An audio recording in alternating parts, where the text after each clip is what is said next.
The shadow beneath the bed. Emma had always been skeptical about ghost stories. They were just tales told to scare people, she thought. But one night, alone in her new apartment, she experienced something that changed her beliefs forever.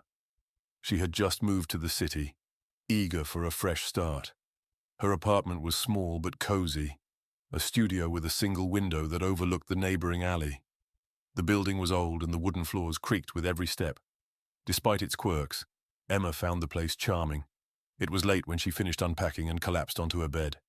The exhaustion of the day made her eyelids heavy, and soon she drifted into a dreamless sleep. But in the middle of the night, she woke suddenly, her heart pounding. The room was deathly quiet. The only light came from the dim street lamp outside, casting faint shadows on the walls. Emma lay still, trying to pinpoint what had disturbed her. That's when she heard it. A soft rustling sound, like fabric dragging against the floor. It came from beneath the bed. Her breath hitched. She told herself it was probably a mouse or some other harmless creature, but the sound was too deliberate. It moved in short, staccato bursts, pausing every few seconds, as if listening. Emma's rational mind fought with her growing fear. "It's nothing," she whispered, her voice shaky. Clenching her fists, she reached for her phone on the bedside table, turning on its flashlight. The beam cut through the darkness as she leaned over the edge of the bed, heart hammering in her chest. The light revealed nothing but bare floorboards and a few stray dust bunnies. Relief washed over her, and she chuckled nervously. "Get a grip," she muttered, pulling back and setting her phone down. Just as she was about to lie back down, the sound returned. This time, it was louder, a dragging noise. Closer now, her stomach churned as a chilling realization struck her. The sound wasn't coming from beneath the bed anymore. It was coming from the closet. Emma stared at the closed closet door, her pulse thundering in her ears. The door was slightly ajar, revealing a sliver of darkness inside. She tried to convince herself that she had left it that way earlier, but she couldn't remember. Summoning her courage, Emma reached for the lamp on her nightstand, flooding the room with warm light. The shadows retreated, but the door to the closet remained ajar, the darkness inside impenetrable. She slid out of bed, her bare feet hesitant on the cold floor. Step by step, she approached the closet. Her trembling hand reached out, fingers brushing against the wood. She flung the door open, and for a moment, there was nothing but her neatly hung clothes and a few boxes on the floor. Relief surged again, but it was fleeting. A low, guttural voice whispered from behind her, "Found you." Emma spun around, but she saw nothing. Nothing except her own reflection in the mirror on the opposite wall.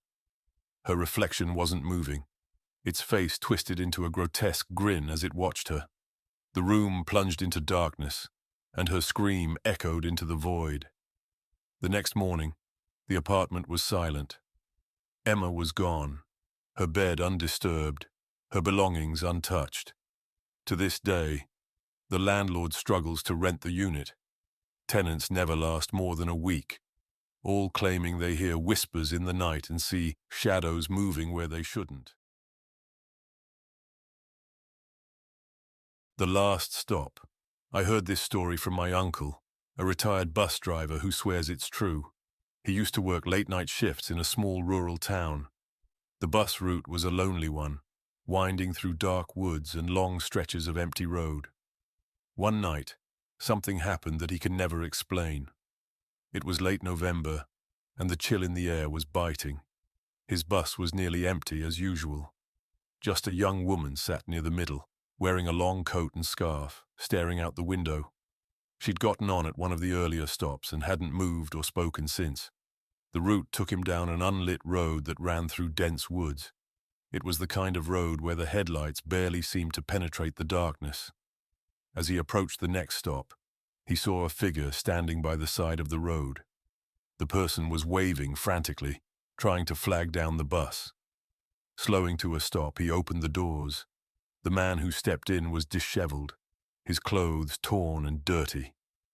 He looked panicked, glancing over his shoulder into the trees as if something was chasing him. My uncle asked if he was okay, but the man just muttered, "Drive. Please, just drive." The urgency in his voice was enough. My uncle closed the doors and pulled away from the stop, glancing at the man in the rearview mirror. The man sat near the front, clutching his knees and rocking slightly.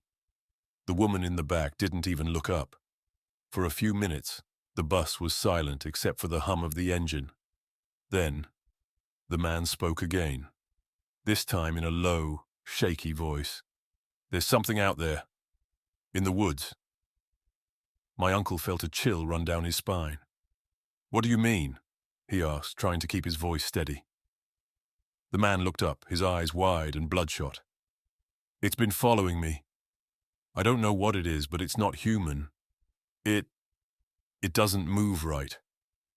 My uncle wanted to dismiss it as the ramblings of a disturbed man, but there was something in his tone that made it hard to ignore. He glanced in the rearview mirror at the woman again, wondering if she had heard. She was still staring out the window, her face calm and expressionless. Then, the man screamed. My uncle slammed on the brakes, the bus jerking to a stop. The man was pointing at the window, his face pale with terror. "There! It's right there!" But when my uncle looked, he saw nothing, just trees and darkness. "There's nothing there," he said, trying to calm the man down. The man shook his head violently. "It's there. It's watching us." Suddenly, the woman in the back spoke for the first time. Her voice was soft, almost a whisper. "You shouldn't have let it in." The bus fell into a tense silence. My uncle turned to look at her, but before he could ask what she meant, the lights on the bus flickered. The engine sputtered and died, leaving them in complete darkness. The man began to hyperventilate, muttering prayers under his breath. My uncle fumbled for his flashlight and turned it on, casting its beam around the bus. The woman was still sitting there, but her expression had changed. She was smiling, a cold, unnatural smile that didn't reach her eyes. Then, from outside the bus, came a sound, a soft tapping, like fingernails on the glass. It moved along the windows, slow and deliberate. My uncle's flashlight beam trembled as he shone it toward the sound, but all he could see was his own pale reflection. The tapping stopped, and the silence that followed was deafening. Suddenly the woman stood up, her movements jerky and unnatural. She turned to face my uncle, her head tilting slightly to the side. "You shouldn't have stopped," she said, her voice hollow. Before he could react, the bus lights flickered back on. The engine roared to life on its own, and the woman and the disheveled man were both gone. The bus was completely empty. My uncle drove straight back to the depot that night and refused to work the late shift ever again. He still doesn't know what he encountered on that lonely road, but he swears he'll never take that route again.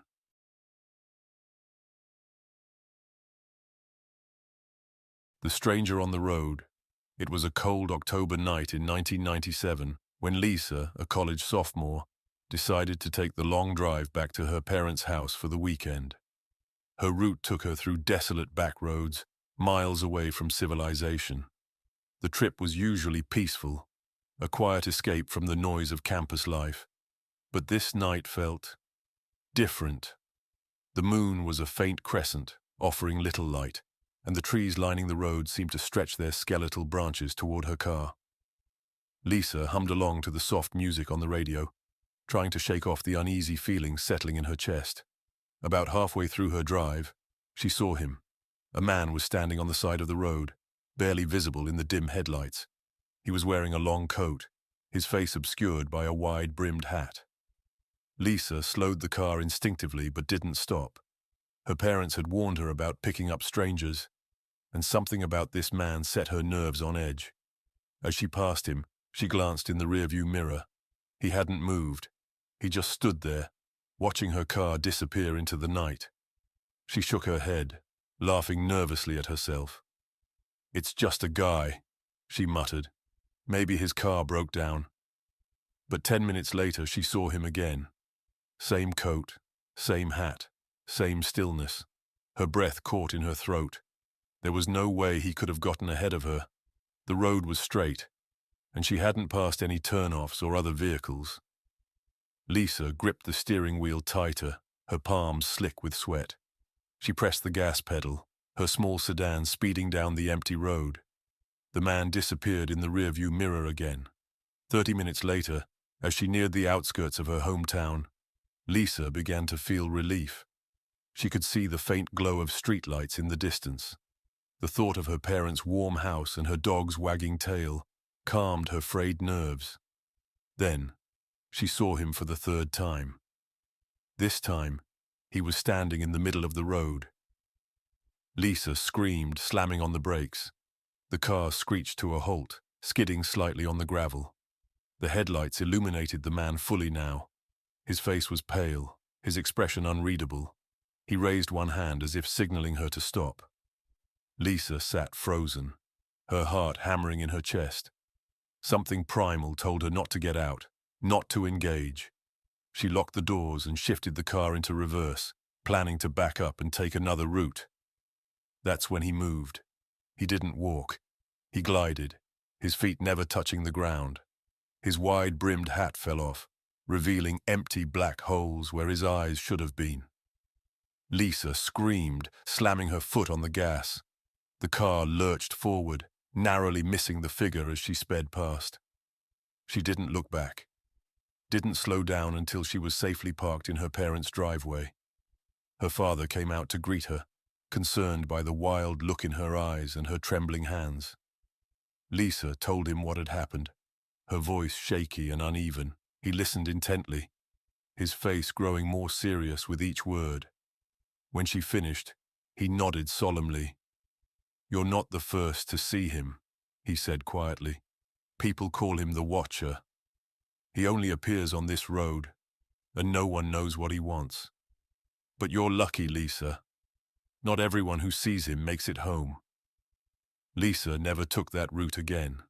To this day, she avoids driving alone at night, especially on lonely, empty roads.